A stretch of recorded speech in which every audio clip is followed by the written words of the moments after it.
STY menggemparkan orang Minang. Kini hadir menjadi pencipta lagu Minang.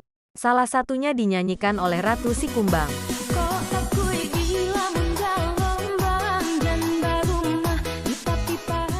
STY aktif menulis jadi produser lagu-lagu Minang.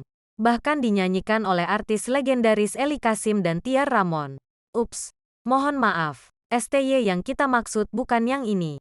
Bukan Shin Tae-yong, tapi Satayu. Syahrun Tarun Yusuf, pencipta lagu Minang legendaris ini sudah menulis sejak era tahun 60-an. Setidaknya ada 400 lagu yang beliau tulis. Bahkan masih diproduksi ulang oleh penyanyi Minang generasi baru. Sayang sekali kini beliau telah tiada. Beliau meninggal tanggal 29 Juni tahun 2020 di Balingka, Agam, kampung halaman beliau. Namun karyanya masih tetap hidup dan abadi sepanjang masa.